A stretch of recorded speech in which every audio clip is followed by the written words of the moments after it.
Today, I interview Sonia Ribas, an amazing fertility coach, all about holistic fertility. We talk about what holistic fertility even means, what are some of the keys to the success she has had with clients, how she supports not only women but also men, some of the downfalls with the fertility system, and so much more. This was such a special episode, and I can't wait for you to soak in all of her knowledge and wisdom. Let's go. Welcome to Healthy as a Mother, the podcast for becoming and being a mother, with your co-hosts, Dr. Leah Gordon and Dr. Morgan McDermott, two naturopathic doctors who get it.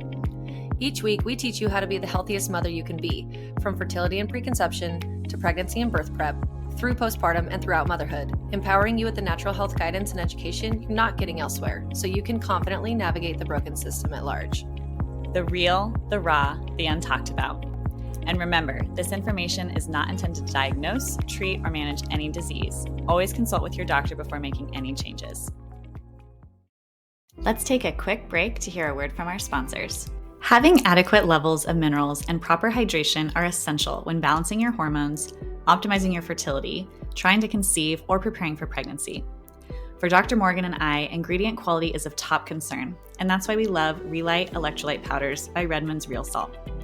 Relight contains Redmond's ancient, unrefined sea salt, which contains 60 plus trace minerals in and of itself. Relight powders conveniently contain the appropriate proportions and forms of calcium, potassium, chloride, and even 2 forms of magnesium, malate and glycinate. These are essential for hormone balance, energy production, and overall wellness. The best part is they taste delicious and they have so many fun flavors. My personal favorite is lemon lime, but I know Dr. Morgan loves their strawberry lemonade. Visit redmond.life and use code HEALTHYMOTHER to save 15% off any of Redmond's products, from their electrolytes to their OG sea salt, other seasoning salts, natural toothpaste, and bentonite clays. Again, visit redmond.life and use code HEALTHYMOTHER to save 15%. Here's to happy hydrating along your womanhood and fertility journey. Okay, back to the show. Sonia Ribas is a sought-after LA-based fertility coach and a mom of 3. In her last 15 plus years, she has successfully coached thousands of couples struggling to conceive. Her highly personalized, transformational, and integrative lifestyle-based approach, which covers everything from nutrition to well-being, make her an expert guide in her clients' path toward parenthood. She helps couples one-on-one, in groups, and in collaboration with fertility clinics around the world in order to help patients boost their fertility from every possible angle and maximize their chances of conceiving both naturally and via IVF. Besides helping couples conceive healthy babies, she is a wellness educator and extremely passionate about inspiring people around the world to lead healthy lifestyles. She constantly collaborates with international lifestyle media outlets and companies as a consultant, speaker, educator, and expert health coach. You can find her at soniaribas.com and on social media at Sonia Ribas Coach. Okay, Sonia, thank you so much for joining me on the podcast. I can't wait to chat with you. Thank you for having me. Yeah, so you do a lot of work with holistic fertility. And before we get started on diving deep into some of the stuff, can you just clarify for us what holistic even means, especially in regards to fertility? I think we see that a lot. It's kind of a buzzword. Can you explain from your perspective what that means? Awesome. Thank you for asking me that, because it's true that holistic is used all the time and everybody means different things by it. So for me, holistic means a 360-degree approach. So I aim to boost fertility from every possible angle, always with a natural approach, lifestyle-based approach to fertility. So not medication, not intervention, not treatments like that. Mm-hmm. Amazing. So you work as a fertility coach, and you've had a really good success rate. Can you kind of speak to that and what that means by success rate? And, when people start working with you, how does that look? And like, what's your secret to helping people get pregnant? Thank you so much. So success rate, I always aim for 100% success rate. If we call success people transforming to their fullest potential and upgrading their health and their fertility to the best version of themselves, I yet have to find somebody who has regretted that. So if we call that success, then I aim for 100%. Now, obviously, being a fertility coach, I am measured on the number of pregnancies that happen within my program. So if that's the measure, then it's 70%. So from the women that, or the couples that work with me, around 70% walk out of the program pregnant. Amazing. And so what kind of approach do you take? It sounds like, you have this holistic approach. Like, what does that mean? What kind of things are you working on? Is that, are you doing more investigation? Are you working on, their diet? Like, tell me just kind of what your approach is. Cool. Yes. So at the beginning we meet and we kind of like establish where we are. I listen a lot. I want to know the full story, what has been done so far, why it hasn't worked, and everything that has happened up to that day. And then we start our program together. The program is 4 to 6 months. So I always tell them, I need at least 4 months with you because the eggs you're going to be ovulating in 4 months are starting to grow right now. So I need 4 months to optimize your egg quality. So we're going to be together between 4 to 6 months, depending on if you're pregnant or not.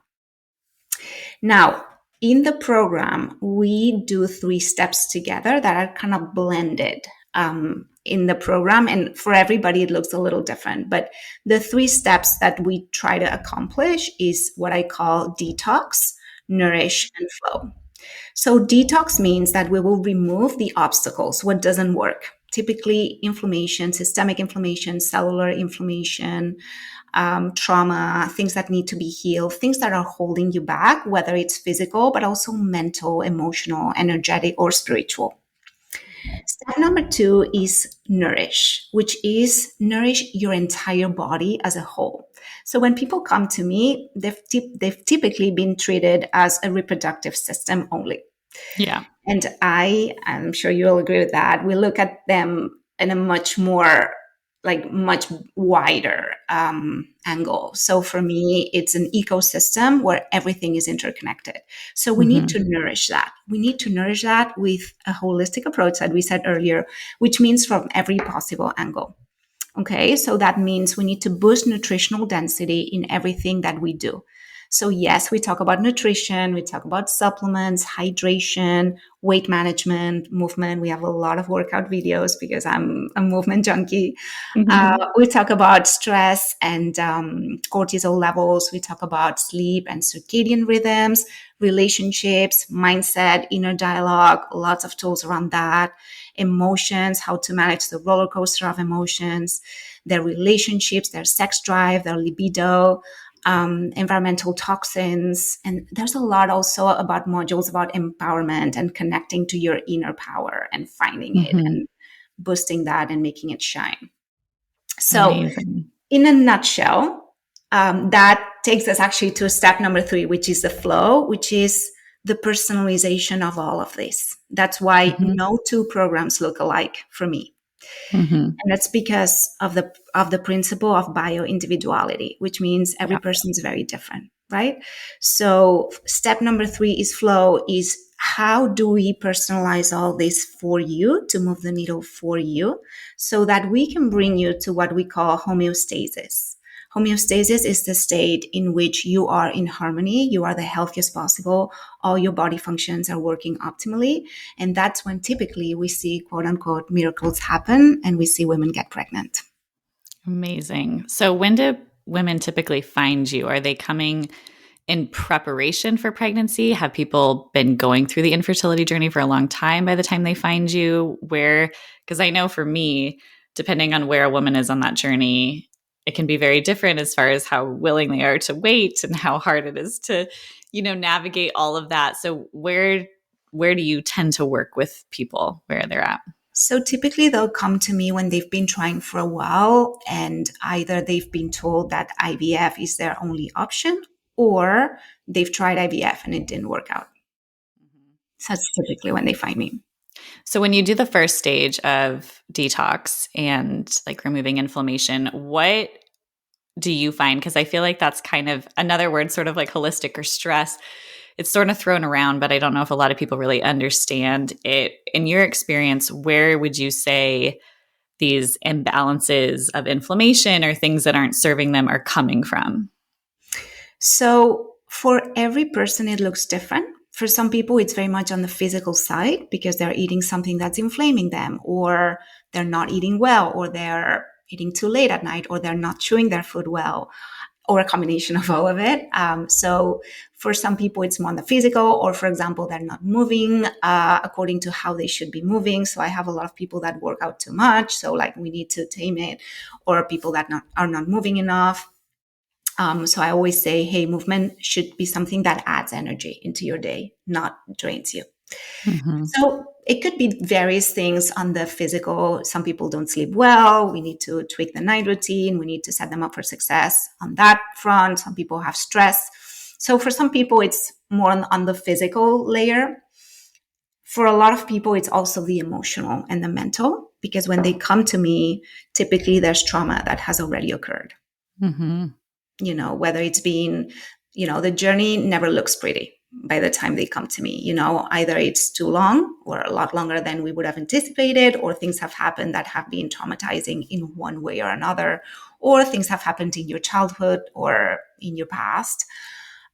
So the mental and emotional layer is very important for everybody as well. And even if you don't have trauma, what everybody has is chronic stress. Yeah. So nowadays, we've all normalized being in what we call the sympathetic nervous system, which means we are in fight or flight for most of our day. And the problem is that the reptilian part of our brain doesn't know the difference between a lion that's about to eat me, or I have a deadline at work, or I'm struggling to get pregnant. All these for your reptilian part of your brain is I'm in danger. When your sympathetic nervous system is activated, only your body functions that are related to survival are active. And guess what's not necessary for survival? The reproductive system. Right. So if we spend our whole day with our sympathetic nervous system activated, that means we are in fight or flight.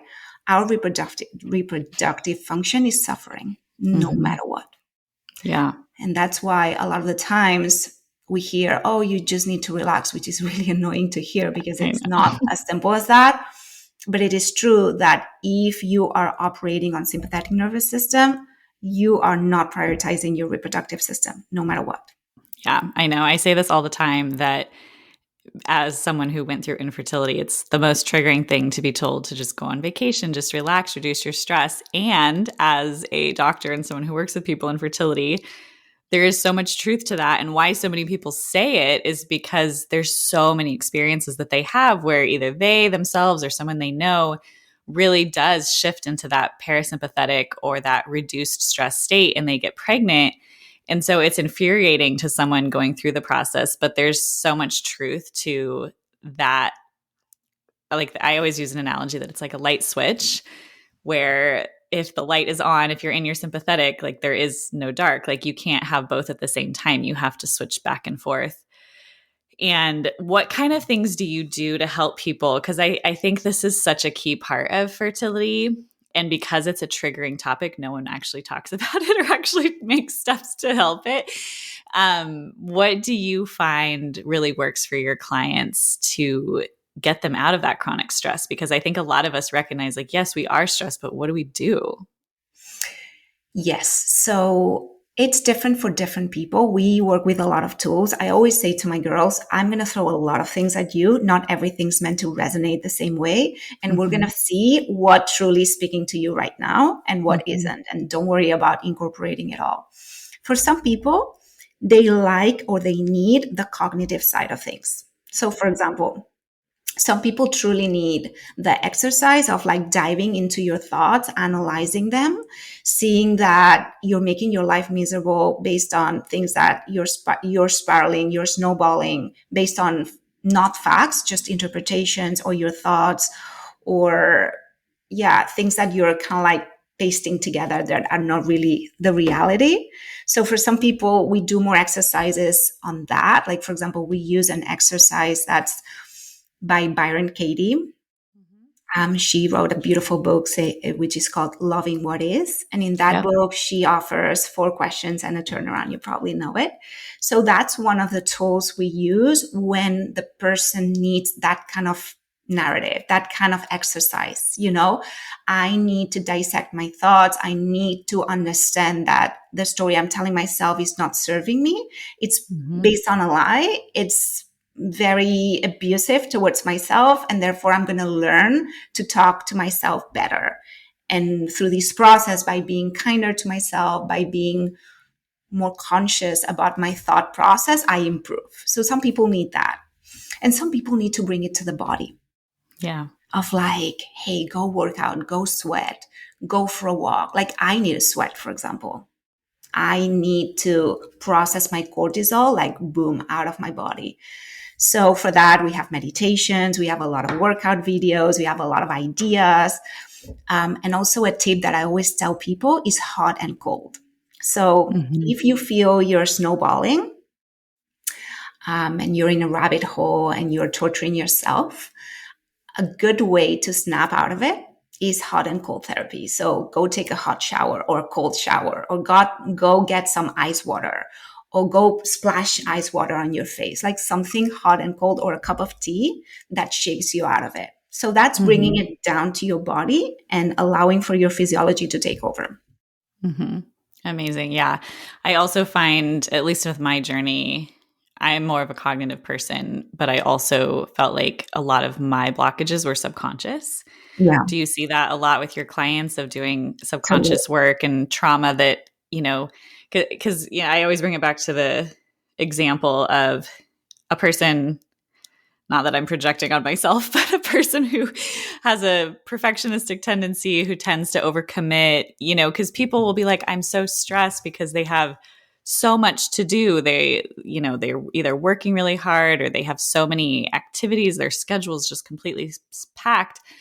And to tell them, like, stop that, they can't just stop that, because there's something subconscious that's driving that behavior that it can be stemming from something that they aren't conscious of, right? Like, for example, in my example, I was shown love as a child through achievement.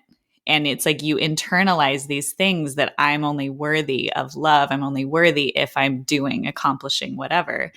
But that's such a masculine way of being, and it's sort of the opposite of fertility. So I pull that into, and I'm sure you see that so much. Do you see a lot of subconscious patterns driving the behavior that leads to the stress? Yes, sure you do. you're giving me the chills, because this is my favorite topic in the world. One of the books we work on is by Joe Dispenza, which is called Breaking the Habit of Being Yourself. I love that. And the idea is exactly that. It's the scientific explanation of what you're saying now.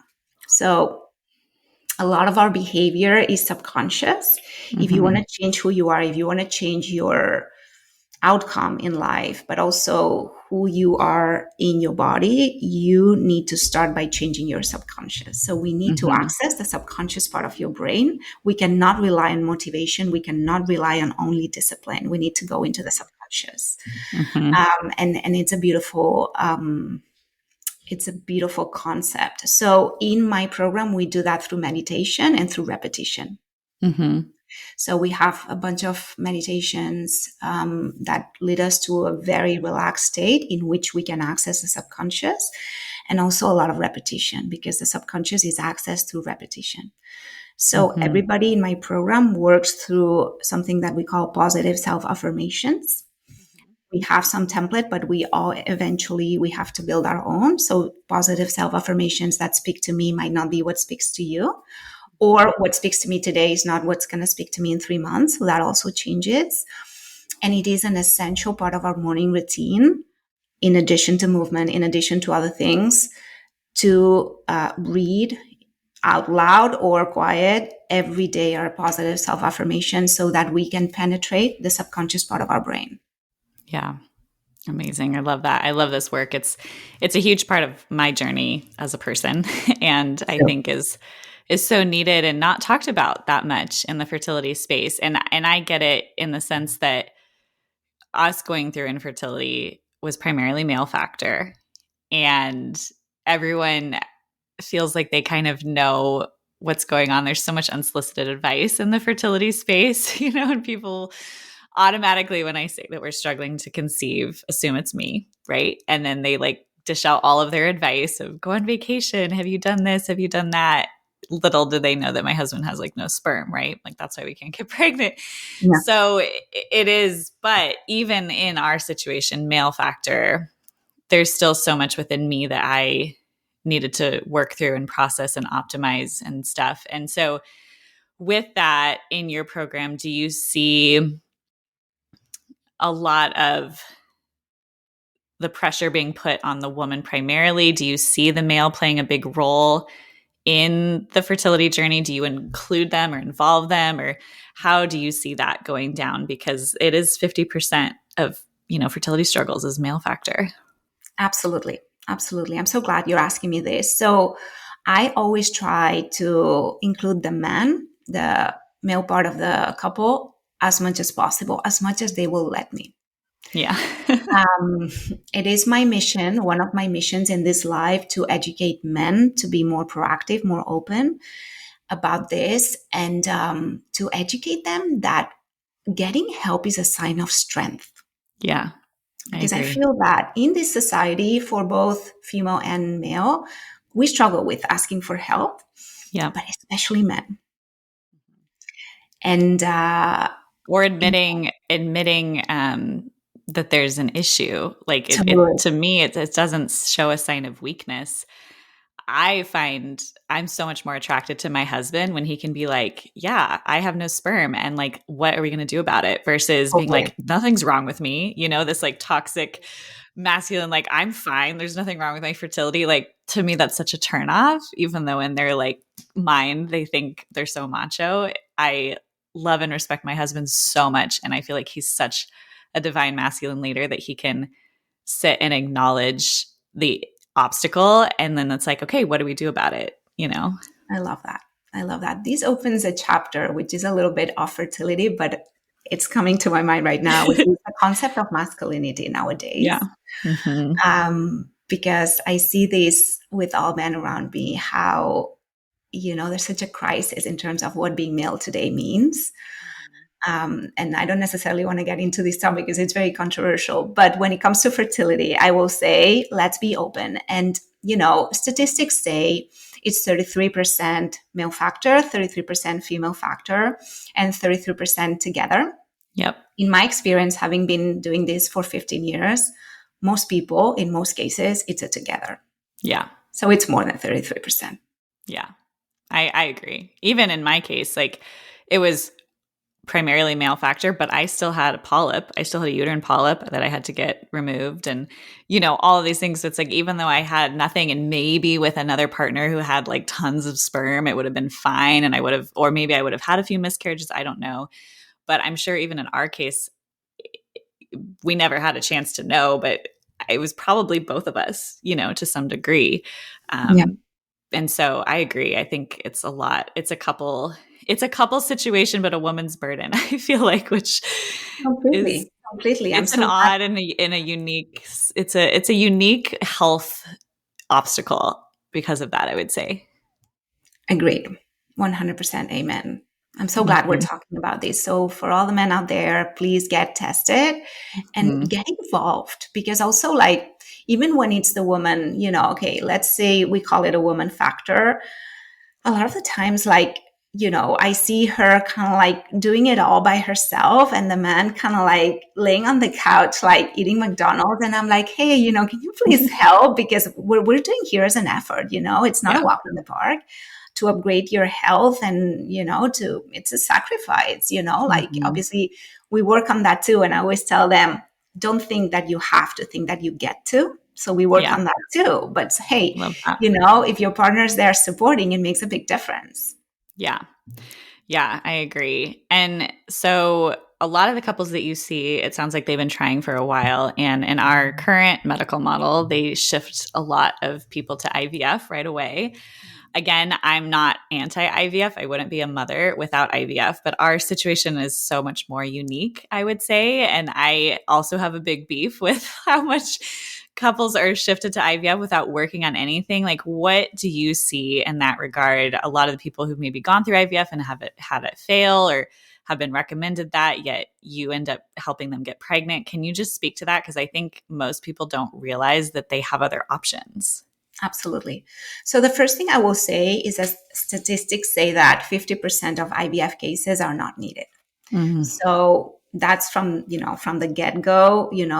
If you've been told IVF is your only option, I mean, I would encourage a couple to look further and to get further testing, and to empower themselves to first upgrade themselves to the very best selves when it comes to health, physically, emotionally, mentally, energetically, and spiritually, before you start talking about invasive treatments that are, number one, very expensive, and number two, have side effects. And I've seen people with side effects for a long, long time.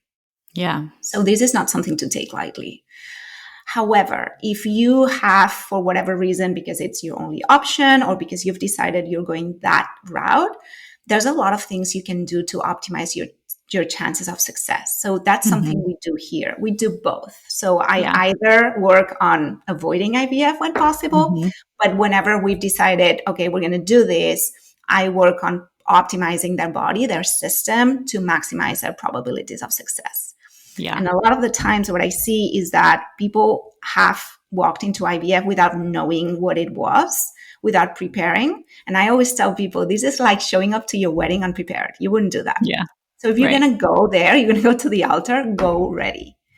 Yeah. So we use that analogy. But yeah, whatever route you take, optimize your chances naturally first.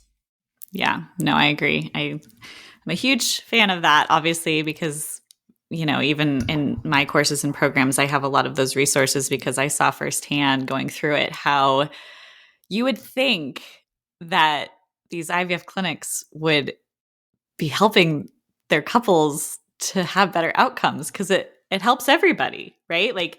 But there's also this part where if you have a failed round and you have to do it again, they do make more money. It's like this balance of they want to have good success rates, but then they also make more money when it doesn't go well and you have to do it over again. So not that everyone who does IVF is just out for the money, but it's just shocking and it blows my mind how little support there was. I mean, I've said this on the podcast before, but even going to the top male reproductive urologists in Southern California when we were navigating my husband's case, I asked them point blank, is there anything that he can do to optimize his sperm? Which I knew the answer. I'd read all the literature. I knew the answer. I wanted to see what he would say. And he said no. And I was like, oh my gosh, you have to know a teeny tiny part of a ginormous thing. And you don't even know what's happening in your own field. And it's just such a disservice because you could be helping couples, and it just makes me just so sad that he said there's nothing to do, which is absolutely not true. The literature and the data is so clear that there is so much that you can do to optimize egg and sperm quality to improve outcomes. And I don't know, it's just infuriating. It makes me just want to scream. Yes, and I'm so happy you're bringing that up. I have a sister who is an anesthesiologist in Spain, in one of the top hospitals in Spain. She's not going to like me saying that, but it's the truth. And I'm going to review. And she has never taken a nutrition class in her life. Yeah, I know. It's common. I mean, So what I see a lot with doctors, and I collaborate with some fertility clinics, especially in Europe, where actually we work as a team. So this is coming. Yeah, absolutely. The team is coming, and thank God for that. But a lot of the times, doctors, when they don't know, they deny. Yeah, I know. And I see that all the time. It's their substitute for I don't know, is to say, oh, this doesn't work. Yeah. It's frustrating. Yeah. Or if they don't understand something, I have worked with a lot of patients who are on herbal protocols or different things, and the doctors don't understand them. So they just tell them to stop them, and it's can't we just be curious and wonder, how could this potentially be helping? So yeah, I've found great clinics too, the clinics that I've gone to and stuff, but it's still, there's such a need for people like you and me. And I just wish that this was the first line, that everyone did this first, because I would never wish the journey of infertility or the IVF process on anyone. And so it's like, if you have to do it, okay, but if 50% of cases are not needed, and we can, I love what you said about the 100% success rate at the beginning, because I feel the same way. It's even if you go through all of this work and you still don't have a baby, or you still have to go through IVF or whatever, you've completely changed your life for the better. And that's always a win, in my opinion. Totally. That's versus yeah. And that's why I only take couples who see it this way. So I'm very selective on who I work with. Yeah, and I always say, hey, if you're going to measure success walking out of here in terms of, do I have a baby or not? Maybe I'm not your person, because even though you're likely to have a baby here, this is not how I look at things. Yeah, because we're not God. You can't make it happen. Exactly. But if you're excited, like really excited about upgrading yourself to the very best version of yourself and seeing that through and being that version, not just for you, but also for your family and for your community, then I'm your person. Yeah. As a bypass, as a product of these, we will have a baby. Yeah. I love that. I know, because I always say fertility is a side effect of optimal health. And I think the conventional fertility model misses the mark on that so much. They're just like, fertility is something that we can manipulate and control. And it's like, no, it's not. And this is why it fails so much, because we aren't robots and we're not machines. And there are so many different aspects and layers to bringing new life into the world than just inject with medication and, do all of these things. So yeah, I'm always walking a very interesting place being in both places, because it's a weird place to be in. Let's take a quick break to hear a word from our sponsors. There are so many factors that impact egg quality. Stress, toxins, and energy issues are just a few. Stress and toxins increase oxidative damage that negatively impact your eggs, and eggs need adequate mitochondrial energy to mature properly. It's so important to support your eggs no matter where you are along your fertility journey. I personally love Needed's egg support product to do just that. I helped design this formula, so I obviously love it, but even if I hadn't, it would be the one I would recommend to my patients and clients. This formula is an antioxidant and mitochondrial powerhouse that supports oxidative damage and the energy powerhouses, mitochondria. It has key ingredients like L-carnitine, green tea extract, PQQ, and ALA. I love pairing it with Needed's prenatal to get your essential nutrients, as well as their CoQ10 for an antioxidant boost. Visit thisisneeded.com and use code HEALTHYMOTHER at checkout to save 20% off your first order. Again, visit thisisneeded.com and use code HEALTHYMOTHER to save 20%. Okay, now back to the show. For you, it sounds like when you work with people, so you do a lot of one-on-one stuff. So your program is it like a group hybrid? It's a hybrid, exactly. It's a hybrid. So the curriculum is pre-recorded, so they go through the curriculum at their own pace. It's structured in 16 modules. Gotcha. And then the coaching side, we combine group sessions with private sessions. Oh, I love that. That's really cool. Mm-hmm. Amazing. So what else do you see, or you've been doing this for quite a while, do you see the issues that are blocking fertility the same now as they were years ago? Do you see different things, like maybe since COVID? Like, are people more stressed, or are toxins more of a problem, or has it always kind of been the same kind of situation that you've seen as far as what's blocking and what is bringing balance back to people? I don't know. I just had that question because you've been doing this for a while. Yeah, it's actually a very interesting question. Definitely COVID has been dramatic in terms of what we were saying earlier of sympathetic versus parasympathetic nervous system. I think that COVID was a phase in which more or less everybody went into panic. Yeah. So I've seen a lot of trauma related to that. A lot of treatments were paused. A lot of journeys were extended because of that. There was a lot of uncertainty. The vaccine, whether we are pro or anti, I'm not going to go in there, but I've seen a lot of modifications in women's cycles because of, Yeah. or as a result of the vaccine or having had COVID. So Mm-hmm. yeah, that has been a huge kind of like, dark time for fertility, for sure. Yeah. Um, And yeah. sperm too. I feel like we've seen a lot of, or I've seen a lot of sperm changes and stuff. And yeah, it's a different kind of world in lots of different health spaces with cancer, with, clotting, all sorts of stuff, with Mhm. miscarriages, all sorts of Yeah. weird pregnancy stuff. It's just a different Yeah, kind of space and world.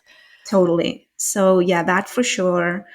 And what I see, I don't know, that's more on the philosophical side, but That's I think okay. I that love philosophical stuff. generations, I'm going to sound really old by saying this, but it's what I think. The new generations are very used to instant gratification, Yes. Yes.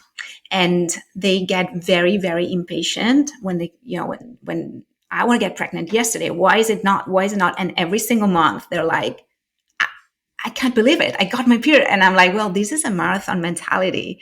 They Yeah. cannot stomach marathon mentality because the new generations are very much into instant gratification. And if it hasn't happened within a month, they get really, really like super frustrated. Yep. So I am seeing that I need to adjust my coaching tools and my coaching skills to that, because in my generation, I'm not that old, but there's a difference. We Yeah. are not so kind of like oriented to, I want it to happen right now.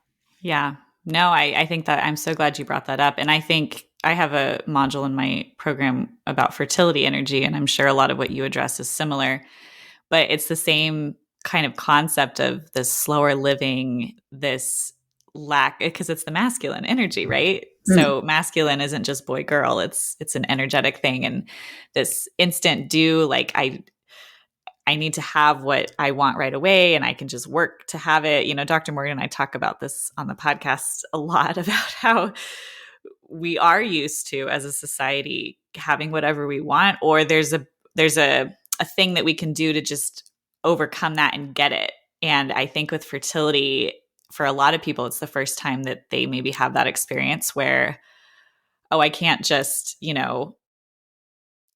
build a better resume and get this job that I want, or I can't just, go get the money to make it happen.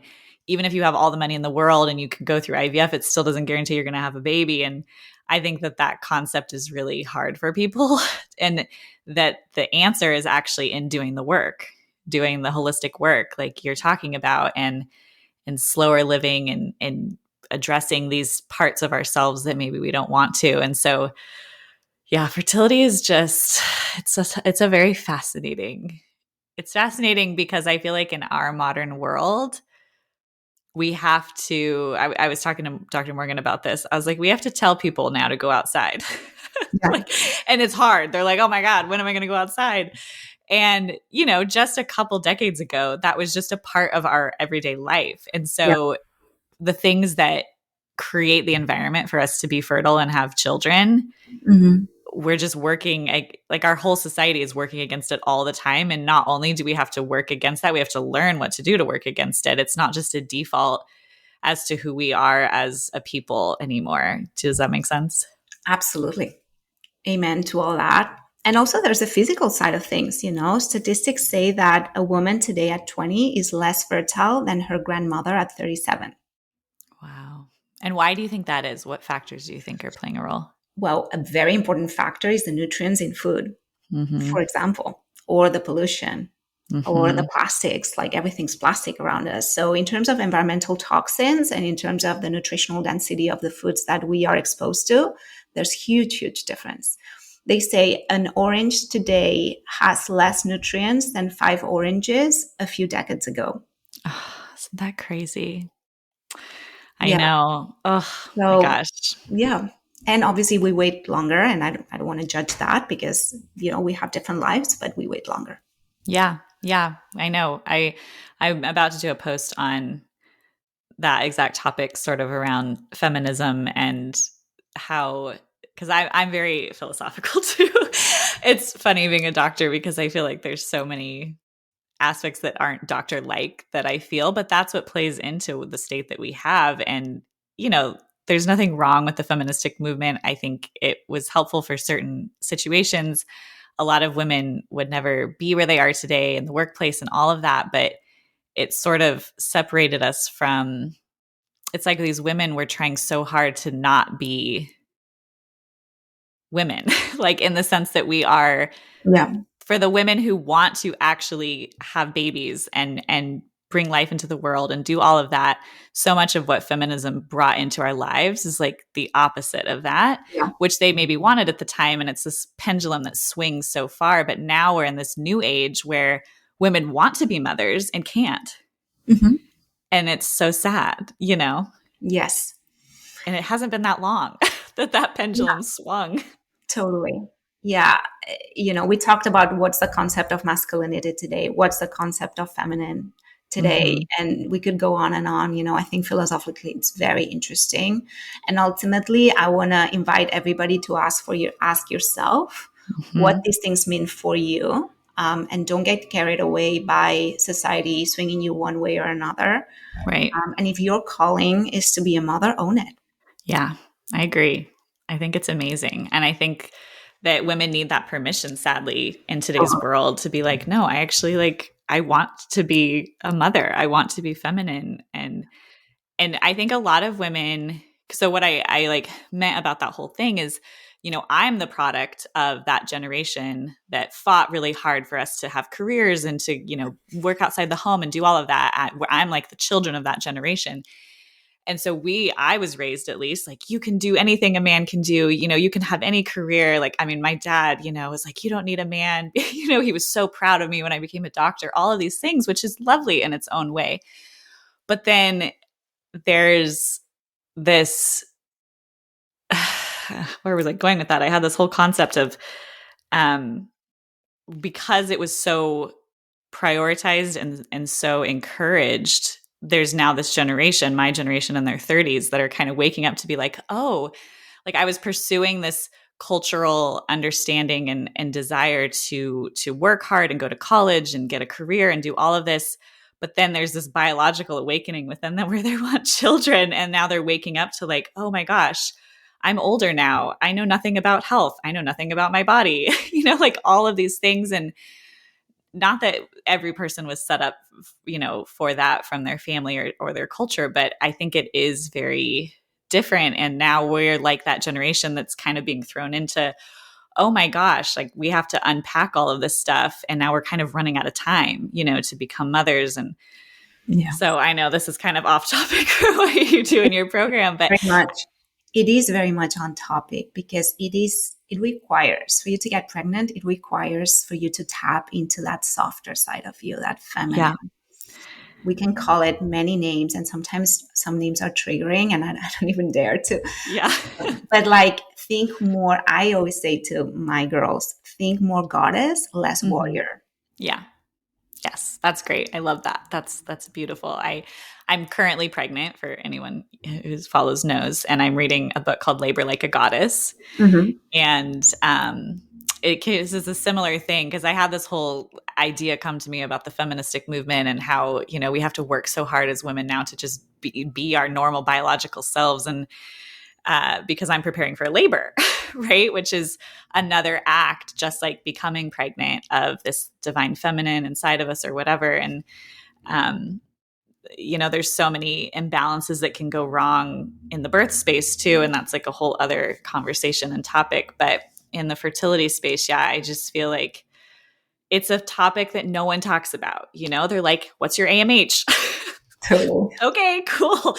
How many eggs do you have? Okay, but what is at the essence of getting pregnant? And sometimes it's not just energetic, sometimes it's absolutely physical, but I think it's interesting to just point out how we got here and why there's such a crisis of fertility and why so many people are struggling. And so, yeah, it's just another thought that I had. Yeah.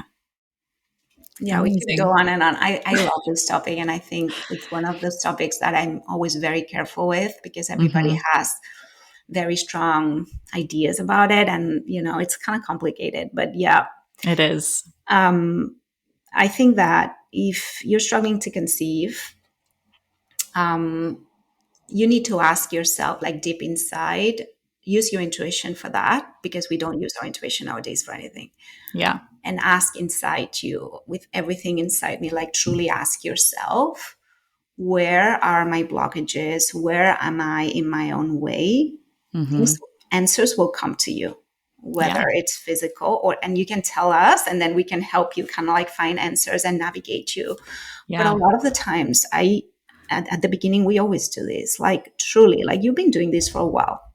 So I say to people, what's in your way? And people are like, nobody has asked me that.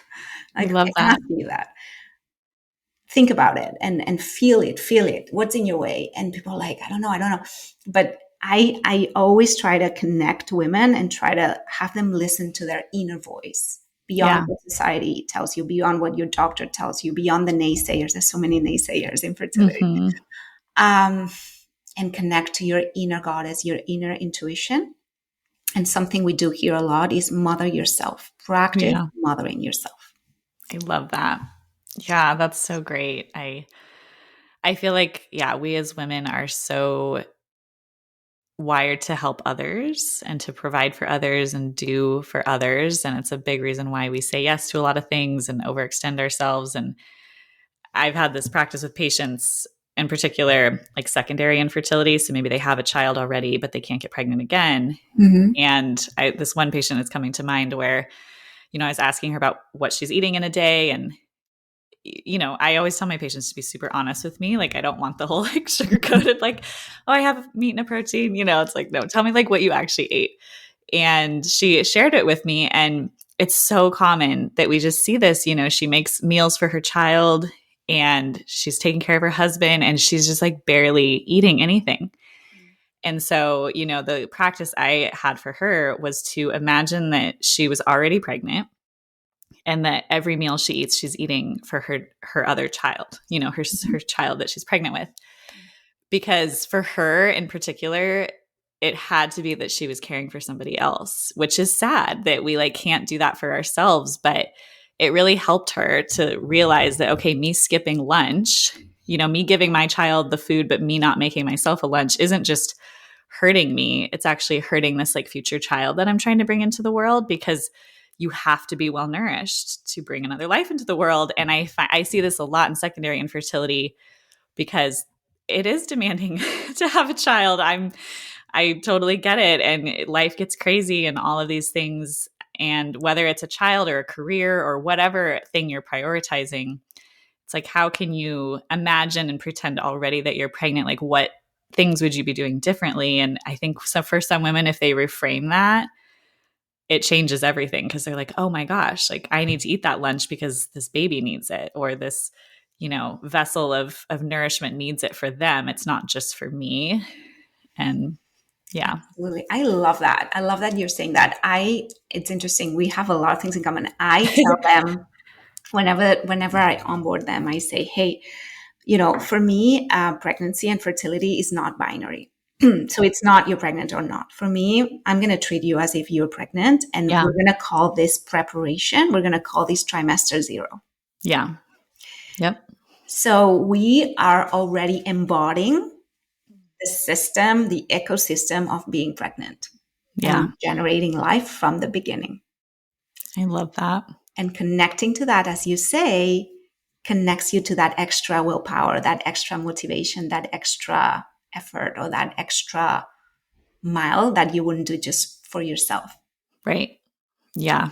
I know. It's amazing what women do for others. It's like, how can we get you to do that for yourself? And to see it like that, like, I think the biggest breakdown in our society in that regard too is that we don't value this preconception time, the prep time for pregnancy, because the data is very clear on how it improves fertility rates, on how it improves childhood, health long-term. It's no question of whether it's important. It's just hasn't been a part of our lives. And could you imagine if from a young age we grew up understanding how important that was and how different everything would be? It would just, I don't know. That's my magic wand dream for the world. Absolutely.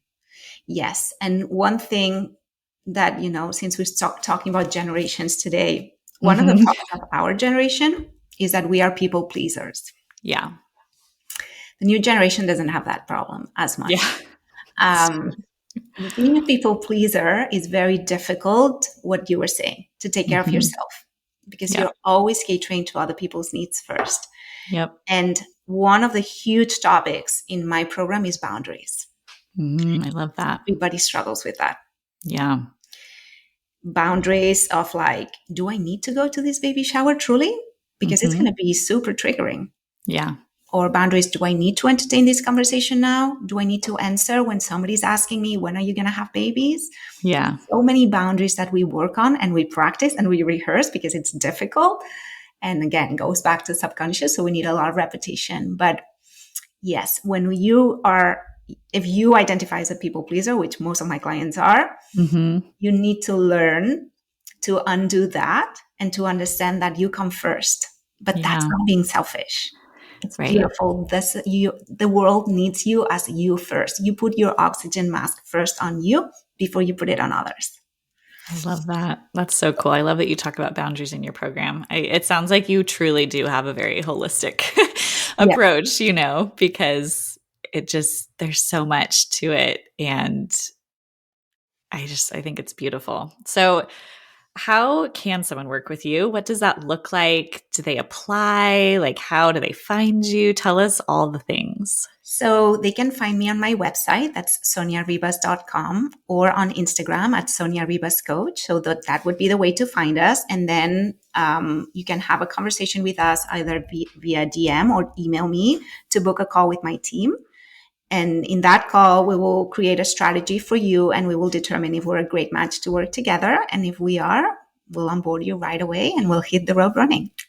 Amazing. Oh, I love that you're a resource for people out there. It sounds like you have an amazing program. I feel like so many women listening to this could really benefit from it. So I appreciate you coming on and talking to me about all these crazy things that I like to talk about. And do you have anything that you want to say before we wrap up? Well, I want to say congratulations on your pregnancy. Oh, thank you. With your second baby. And, I always end with the same message because there's a lot of naysayers in the fertility world. So I feel compelled to counteract that. And I want to empower everybody who's listening, everybody who's trying to get pregnant. I want to empower you to reclaim your fertility. And asking for help is a sign of strength. I love that.